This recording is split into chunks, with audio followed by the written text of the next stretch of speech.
Hello again.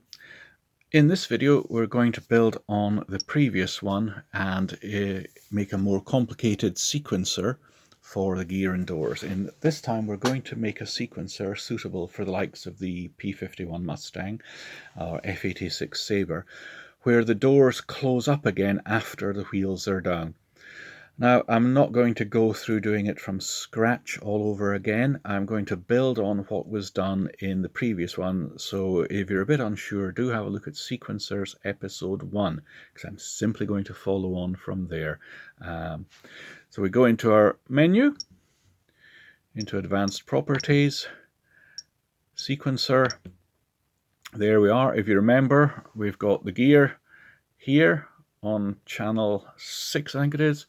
The door on channel 7. Now it's very simple to adapt this into the doors open, doors closed sequencer. We use the up-down arrows to come down to Q2 the door.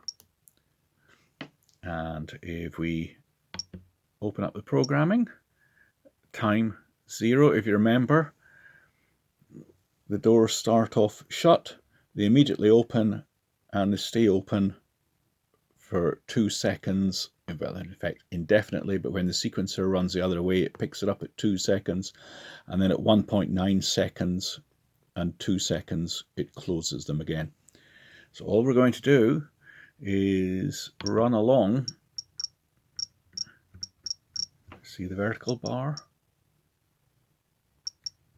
There's the 2 second point. At 2.1 seconds we're going to add another point, and it will be a value of plus 100. So you can see we've created a bucket shaped curve. Say OK to that, and I think my model's plugged in, is it? Yes, it should all happen now. So the retracts are in the up position. Oops, daisy. There's the gear, there's the doors. If I switch down, the doors should open. 1/10 of a second later, the gear will come down, and after 2 seconds the doors will shut again. There we go. And if I switch the gear up, what should happen is that the doors should open, the gear will come up, and then the doors will shut again. There you are. That really is all there is to it. Back on here. Now then.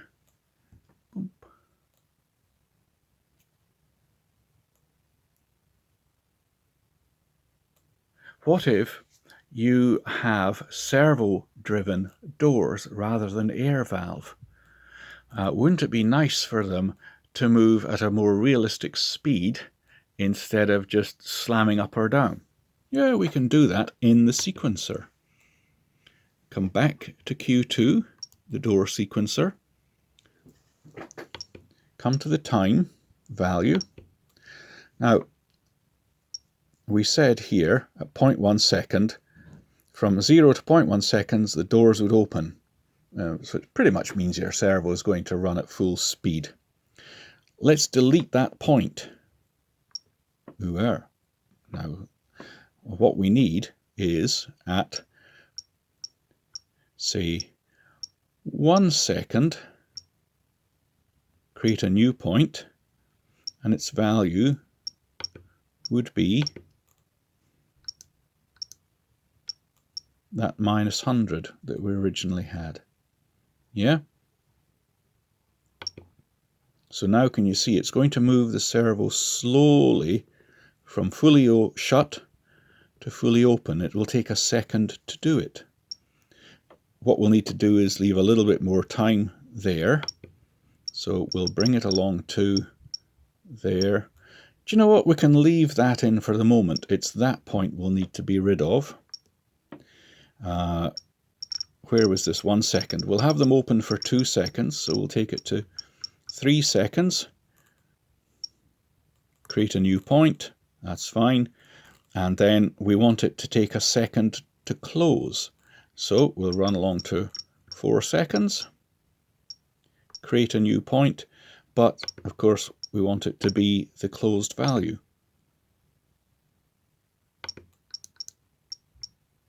There we are. So can you see how the curve is looking now? We'll say OK. Now let's see what happens in action. Remember, this is the doors, this is the gear. The switch is in the up position. I'm going to switch down. So doors gently open, gear down, nice pause, doors gently close. I'll switch up, doors gently open, gear up, doors gently close.